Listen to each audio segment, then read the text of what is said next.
Bismillahirrahmanirrahim. Starting with the name of Allah who is the most merciful and most beneficent. अस्सलाम वालेकुम. आज हम start करते हैं क्लास 9 की फ़िज़िक्स और क्लास 9 की फ़िज़िक्स का चैप्टर नंबर फर्स्ट है फ़िज़िकल क्वांटिटीज़ एंड मेजरमेंट. तो इस फ़िज़िकल क्वांटिटी एंड मेजरमेंट इस यानी फ़िज़िक्स की क्लास 9 के फ़िज़िक्स में फ़र्स्ट टॉपिक है इंट्रोडक्शन टू फ़िज़िक्स.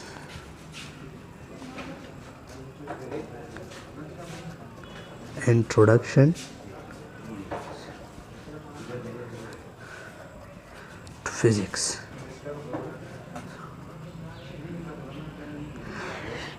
तो दोस्तों पहले देखते हैं कि फ़िज़िक्स है क्या. Introduction to physics. तो फर्स्ट देखते हैं कि फ़िज़िक्स है क्या और हमारे पास फ़िज़िक्स कहाँ से आ गया. तो यूनिवर्स में पहले हमारे पास साइंस था. तो आइए देखते हैं कि साइंस क्या है. साइंस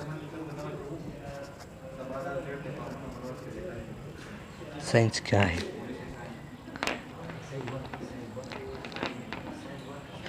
साइंस हमारे पास है the knowledge gain through observation and experimentation is called science.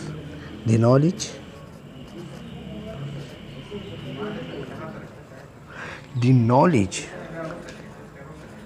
मकसद हमारे पास वो इल्म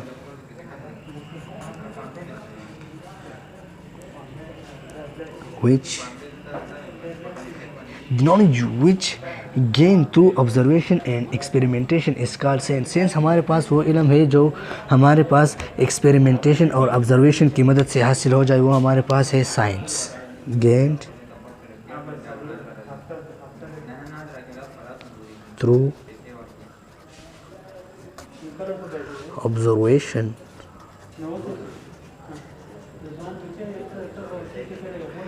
and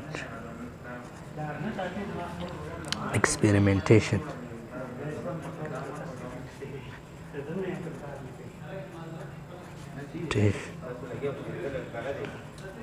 Is called science.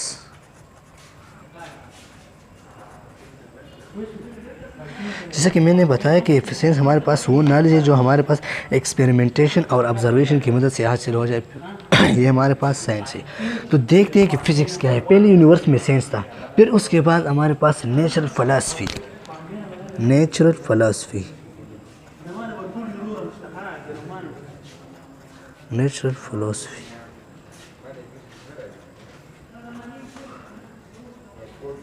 तो देखते हैं नेचुरल फ़िलासफ़ी क्या है. नेचुरल फ़िलासफ़ी 18th सेंचुरी में हमारे पास मादी अजसाम के मुख्तलिफ पहलू का स्टडी करना, वो क्या था? नेचुरल फ़िलासफ़ी था. फिर नेचुरल फ़िलासफ़ी को हमने दो ब्रांचेस में डिवाइड किया है.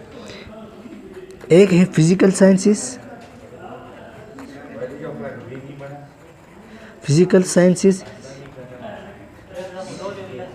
और दूसरा है बायोलॉजिकल साइंसेस.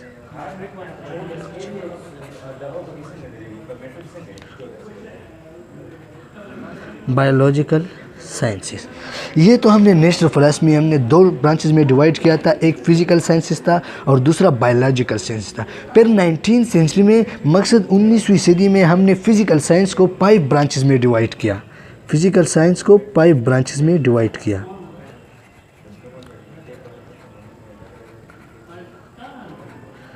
फ़िज़िकल साइंस को हमने 5 ब्रांच में डिवाइड किया, जिसमें नंबर फर्स्ट है फ़िज़िक्स,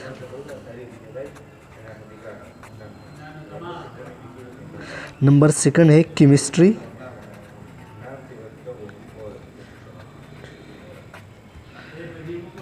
नंबर थर्ड है जियोलॉजी,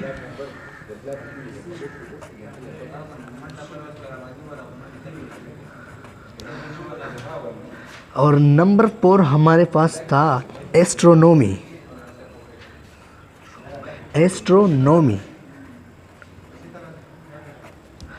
और नंबर 5 हमारे पास था metrology.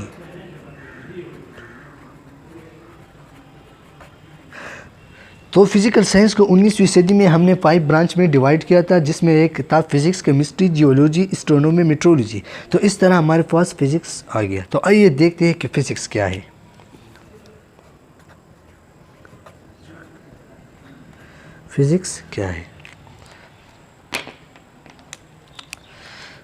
Physics is the branch of science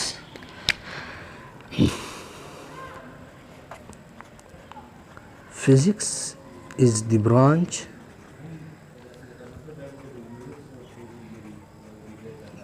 of science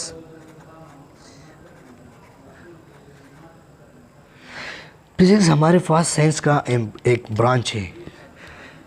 physics is the branch of science which deal with the study of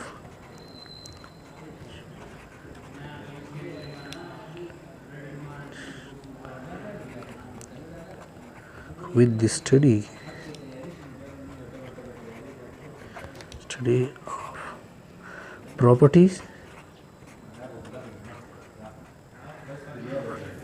properties of matter and energy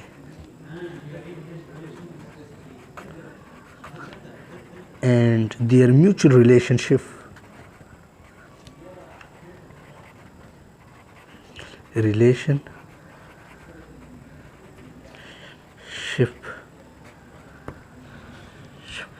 is called physics.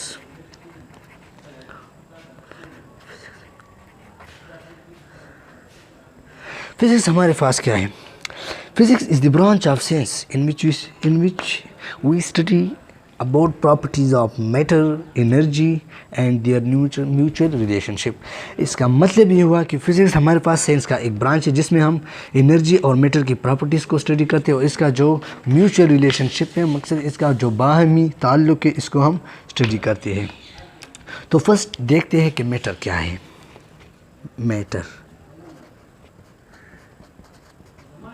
क्या है? तो matter हमारे पास anything that space occupies and his mass is called matter. हर वो चीज़ जो वज़न रखता हो और वो जगह इसका मास हो, ये मकसद जगह घेरती हो, उसको हम मैटर कहते हैं.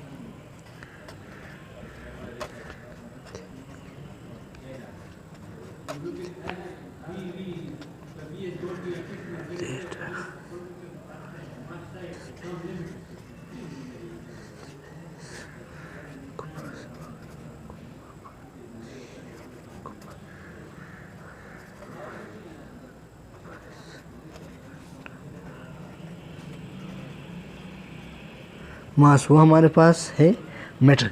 जैसा कि हमने फिजिक्स की इंट्रोडक्शन में पढ़ा था कि physics is the branch of science in which did the study of matter. तो मैटर क्या है वो हम उम्मीद है आपको समझ आया होगा. और एनर्जी क्या है? एक मैटर तो है, दूसरा है एनर्जी. तो आइए देखते हैं एनर्जी क्या है.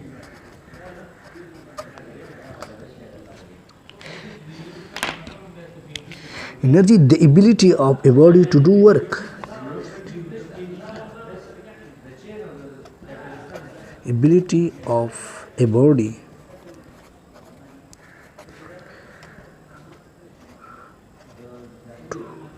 to work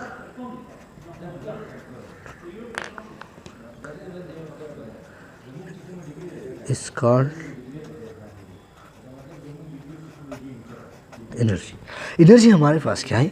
the ability of a body to do work is called energy. यानी सिंपल अल्फाज में हम कह सकते हैं कि काम करने की सलाहियत को हम एनर्जी कहते हैं. अच्छा, इसमें हमने पहले में पढ़ा था कि साइंस था, पे उसके बाद नेचुरल फ़िलासफ़ी आ गया. तो अक्सर स्टूडेंट होते हैं कि फ़िलासफ़ी को बचपन से पढ़ के आते हैं. हम जैसा कि हम कहते हैं कि Allama Iqbal is a great philosopher. तो आइए देखते हैं कि फ़िलासफ़ी क्या है. फ़िलासफ़ी क्या है हमारे पास?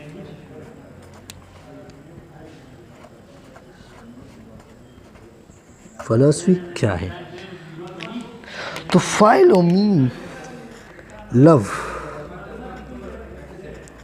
And sophy mean wisdom. तो इसका मतलब हो गया लव ऑफ विजडम.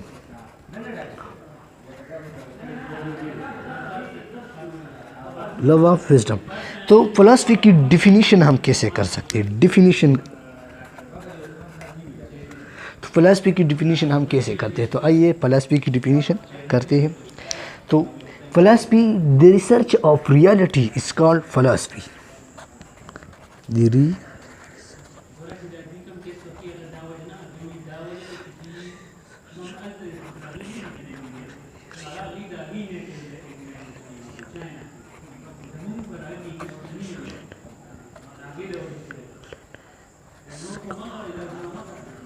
philosophy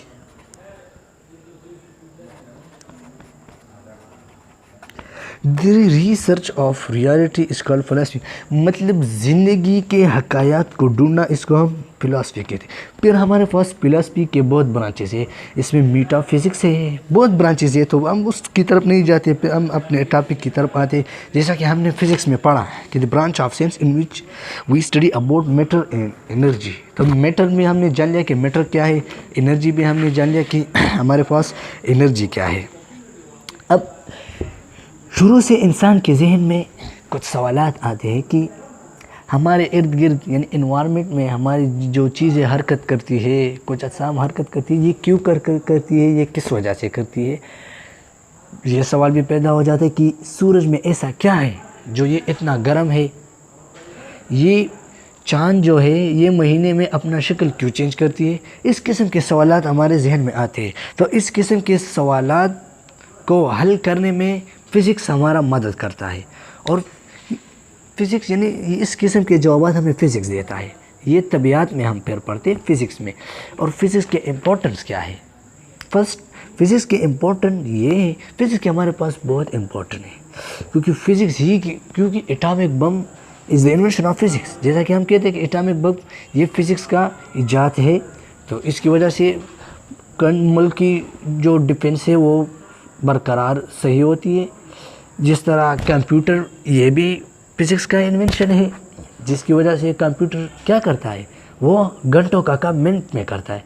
पहले पुराने ज़माने के इंसान जो थे वो जो है ना घंटों लिखते थे। अभी तो फ़िज़िक्स न्यू टेक्नोलॉजी कंप्यूटर आ गया, वो घंटों का काम सेकंड में करता है। इस तरह इलेक्ट्रिसिटी ये भी फ़िज़िक्स का इन्वेंशन है, क्योंकि इलेक्ट्रिसिटी ही की वजह से हमें मशीन चलाते हैं। बट मैं तो कहता हूँ कि without electricity we can not imagine in this world in working condition. तो ये हमारे फिज़िक्स से बहुत से इम्पोर्टेंट है। तो हमने फ़िज़िक्स पढ़ा। अब फिज़िक्स की जो ब्रांचेस है, हम फिज़िक्स की ब्रांचेस की तरफ आते हैं। तो ब्रांचेस ऑफ फिज़िक्स में हमारे पास फर्स्ट ब्रांच है मैकेनिक्स। तो आइए देखते हैं कि मैकेनिक्स क्या है। यानी फिज़िक्स का फर्स्ट ब्रांच हम पढ़ते हैं कि मैकेनिक्स क्या है।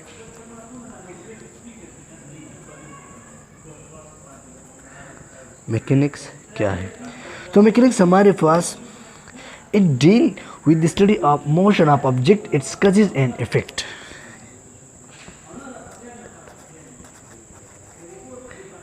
It deal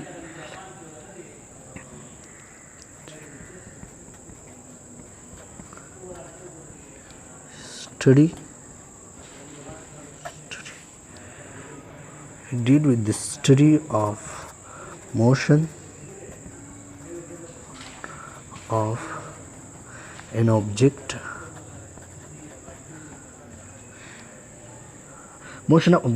its causes and effect. It causes मकसद with causes and effect।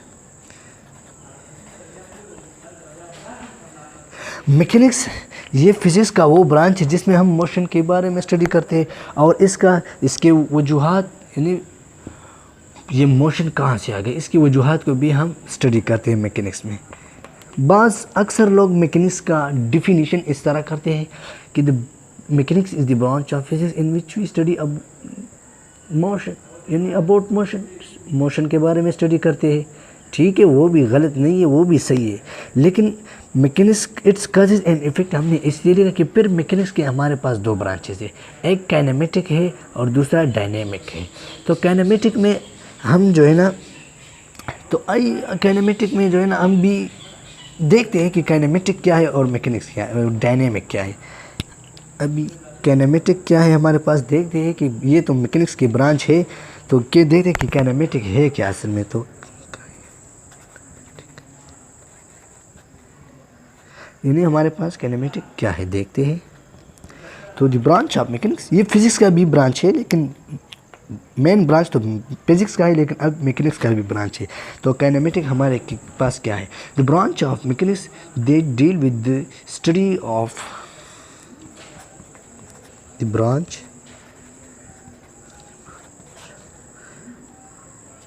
Physics in which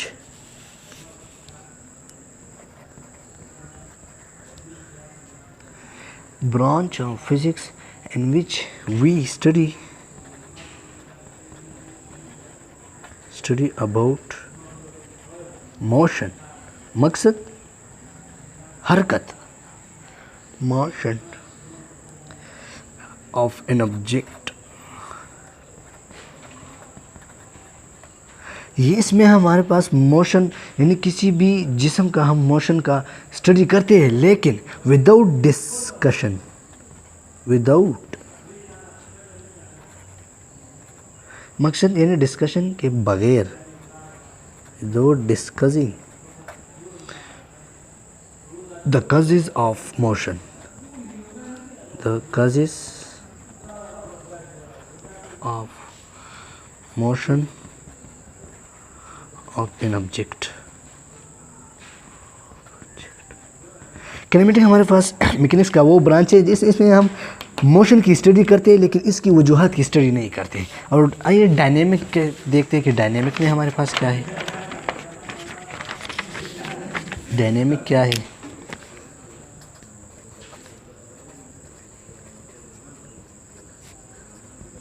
dynamic क्या है? तो ये भी फिजिक्स, ये भी मैकेनिक्स का ब्रांच है, the branch of physics. Mainly तो फिजिक्स का ब्रांच है, द ब्रांच फिजिक्स, यानी फिजिक्स का ब्रांच तो मेनली तो फिजिक्स का ब्रांच है।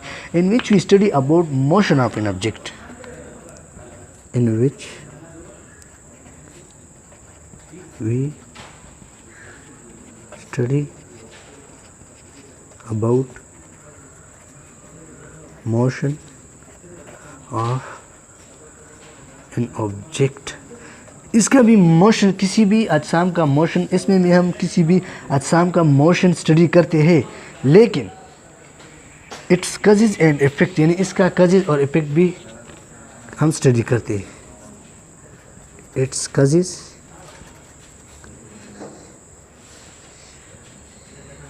and effect,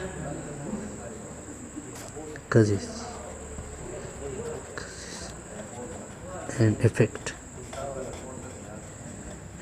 यानी इसका भी हम मोशन के बारे में स्टडी करते हैं, लेकिन इसमें हम इसके वजूहात के बारे में भी स्टडी करते हैं। हम दूसरे ब्रांच की तरफ आते हैं फिजिक्स की, जो वो हमारे पास है पार्टिकल फिजिक्स।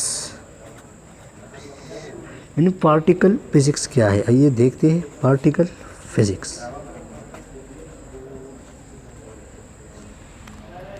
पार्टिकल फिजिक्स क्या है? The branch of physics,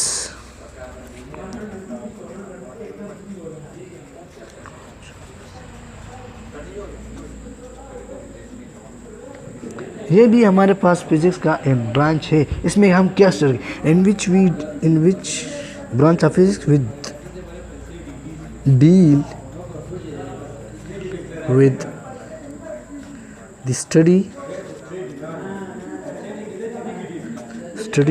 of elementary particle। आइए देखते हैं कि elementary particle है क्या। elementary particle, ये भी हमारे पास फिजिक्स का एक ब्रांच है जिसको हम पार्टिकल फिजिक्स के नाम से याद करते हैं। इसमें हम एलिमेंट्री पार्टिकल के बारे में स्टडी करते हैं। तो एग्जांपल, एलिमेंट्री पार्टिकल हमारे पास क्या है? एलिमेंट्री पार्टिकल हमारे पास है क्वार्क्स,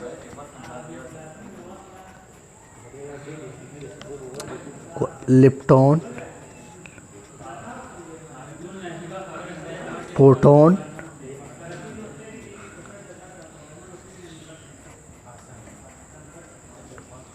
एटसेट्रा। ये हमारे पास एलिमेंट्री पार्टिकल है। तो फर्स्ट देखते हैं कि क्वार्क्स क्या है। जैसा कि हम कहते हैं कि प्रोटॉन हमारे पास 3 क्वार्क से बना है। इसमें 2 अप क्वार्क से और 1 डाउन क्वार्क से। प्रोटॉन हमारे पास 3 क्वार्क से बना है, जिसमें 2 अप क्वार्क से और 1 डाउन क्वार्क से। जैसा कि हम कहते हैं कि प्रोटॉन हमारे पास 2 अप क्वार्क से बना है और 1 डाउन क्वार्क। तो आइए देखते हैं कि प्रोटॉन कैसे 2 अप क्वार्क और 1 डाउन क्वार्क से बना है। तो हमारे पास अप क्वार्क्स जो है इसकी वैल्यू है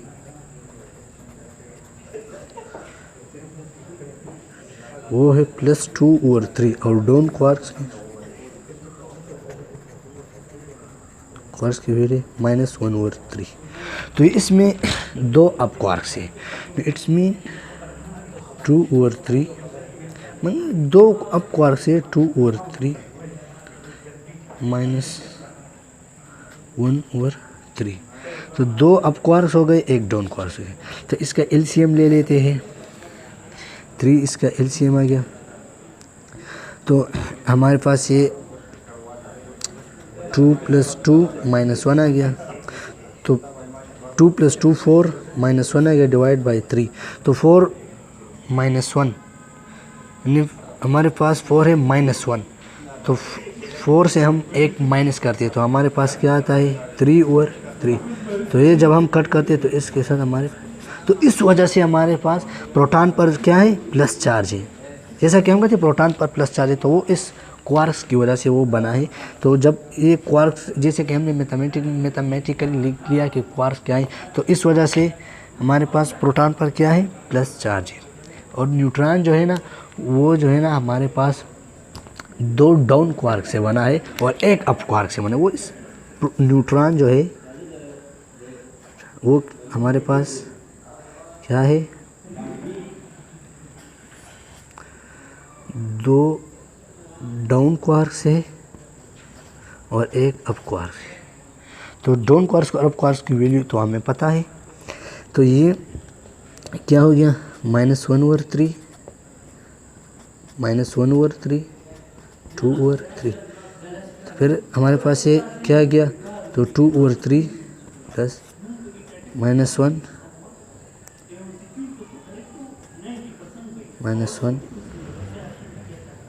डिवाइड बाई 3 आ गया। तो 2/3 प्लस -1 तो ये हमारे पास क्या आ गया -2/3। तो एलसीएम ले लेते हैं। तो एलसीएम में हमारे पास क्या है 3 -2 और +2, ये 0 आता है। -2 हमारे पास -2 आ गया और +2 आ गया, तो ये 0 आता है। तो इट्स मीन इसका मतलब क्या हो गया 0। तो इस वजह से न्यूट्रॉन हमारे पास क्या है न्यूट्रॉन। उम्मीद है कि आज के लिए इतना काफ़ी है और आपको समझ आ गया होगा। Thank you very much.